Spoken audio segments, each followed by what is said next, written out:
Welcome to this week's Bookend Updates. This week we're all about some book series.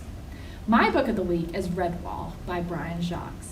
In this first book of the Redwall series, a young mouse named Matthias is a novice monk of Redwall Abbey who dreams of adventures inspired by Martin the Warrior, the founder of Redwall. One summer, Redwall Abbey is attacked by the evil one-eyed rat Clooney the Scourge and his army. In order to help defeat Clooney, Matthias seeks to find Martin the Warrior's famous sword.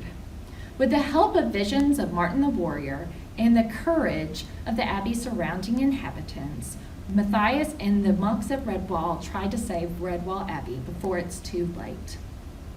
Redwall would be perfect for fans of Mrs. Frisby and the Rats of Nim, Watership Down, or even the Chronicles of Narnia.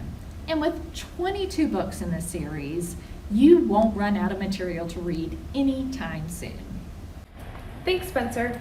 So, for this week's Bookend update, since we're doing the first in a series, I read March, and it is the first book in a series of graphic novels. It was co-written by John Lewis and Andrew Aden, and as you can see, it was beautifully illustrated by Nate Powell.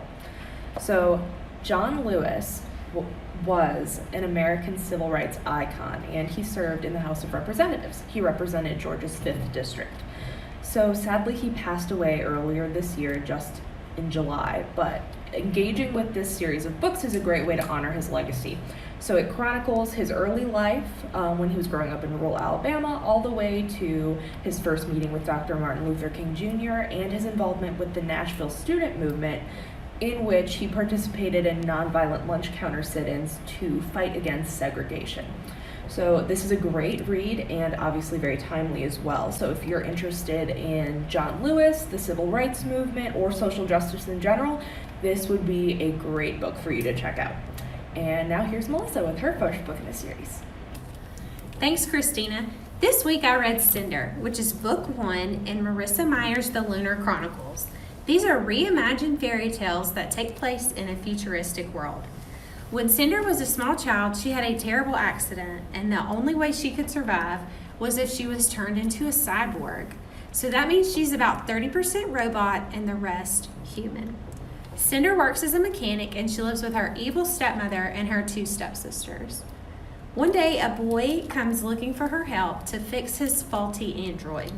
It actually turns out to be the Emperor of the Commonwealth where they live.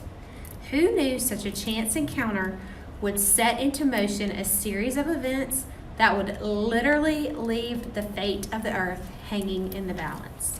You guys, there are 4 of these books. They are so good. I promise you're gonna love them. That's it for this week, where we all introduced a series starter to you. See you next time.